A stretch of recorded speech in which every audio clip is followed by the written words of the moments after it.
ದೇವರ ನಾಮಕ್ಕೆ ಸ್ತೋತ್ರವಾಗಲಿ. ಪ್ರಭು ಕ್ರಿಸ್ತರು ಎಲ್ಲರನ್ನೂ ಆಶೀರ್ವದಿಸಲಿ. ಬೆಳಗಿನ ಶುಭೋದಯ. ದೇವರು ಈ ದಿನ ನಮಗೆ ಕೊಟ್ಟಂಥ ವಾಕ್ಯ ಕೀರ್ತನೆಗಳು ಬರೆದ ಪುಸ್ತಕ 23ನೇ ಅಧ್ಯಾಯ 3ನೇ ವಚನವಾಗಿದೆ. ನನ್ನ ಪ್ರಾಣವನ್ನು ಉಜ್ಜೀವಿಸ ಮಾಡಿ ತನ್ನ ಹೆಸರಿಗೆ ತಕ್ಕಂತೆ ನೀತಿ ಮಾರ್ಗದಲ್ಲಿ ನನ್ನನ್ನು ನಡೆಸುತ್ತಾನೆ. ದೇವರು ಬಹುಮುಖ್ಯವಾದಂಥ ಒಂದು ವಚನವನ್ನು ಕೊಟ್ಟಿದ್ದಾರೆ.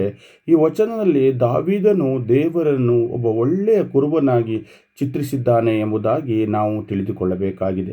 ನಾವು ಪ್ರಾಣವನ್ನು ಉಜ್ಜೀವ ಮಾಡಿ ಎಂದರೆ ನಾವು ದಣಿದಾಗ, ನಿರಾಶೆ ಆದಾಗ, ಆತ್ಮೀಯವಾಗಿ ಕುಗ್ಗಿದಾಗ ದೇವರು ನಮ್ಮೊಳಗೆ ಹೊಸ ಶಕ್ತಿಯನ್ನು, ಆಶೆಯನ್ನು ತುಂಬುತ್ತಾನೆ. ತನ್ನ ಹೆಸರಿಗೆ ತಕ್ಕಂತೆ ಎಂದರೆ ದೇವರು ತನ್ನ ಪವಿತ್ರ ಸ್ವಭಾವಕ್ಕೆ ಅನುಗುಣವಾಗಿ ನಿಷ್ಠೆಯಿಂದ ಕಾರ್ಯನಿರ್ವಹಿಸುತ್ತಾನೆ ಎಂಬುದಾಗಿ ನಾವು ತಿಳಿದುಕೊಳ್ಳಬೇಕಾಗಿದೆ. ನೀತಿ ಮಾರ್ಗದಲ್ಲಿ ನಮ್ಮನ್ನು ನಡೆಸುವ ದೇವರು ಸರಿಯಾದ ದಾರಿಯಲ್ಲಿ, ನ್ಯಾಯ ಮತ್ತು ಸತ್ಯದ ಮಾರ್ಗದಲ್ಲಿ ನಮ್ಮ ಜೀವನವನ್ನು ನಡೆಸುತ್ತಾನೆ. ಇದಾಗಿದೆ ಈ ದಿನ ಮುಖ್ಯವಾಗಿ ನಾವು ತಿಳಿದುಕೊಳ್ಳಬೇಕಾಗುವುದು.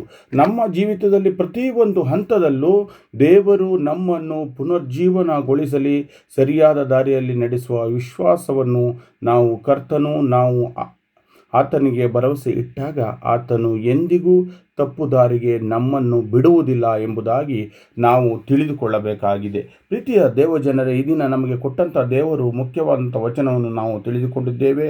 ಈ ವಾಕ್ಯದ ಪ್ರಕಾರ ನಾವು ಪ್ರತಿದಿನವೂ ದೇವರ ವಾಕ್ಯವನ್ನು ಸ್ಮರಿಸೋಣ, ಓದಿಕೊಳ್ಳೋಣ.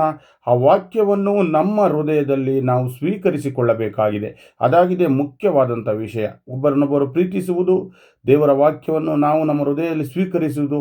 ಆಗ ಮಾತ್ರ ಯೇಸು ಕ್ರಿಸ್ತರು ನಮ್ಮ ಹೃದಯದಲ್ಲಿ ಜೀವಿಸಲು ಸಾಧ್ಯ ಎಂಬುದಾಗಿ ತಿಳಿದುಕೊಳ್ಳೋಣ. ದೇವರ ನಾಮಕ್ಕೆ ಸ್ತೋತ್ರವಾಗಲಿ.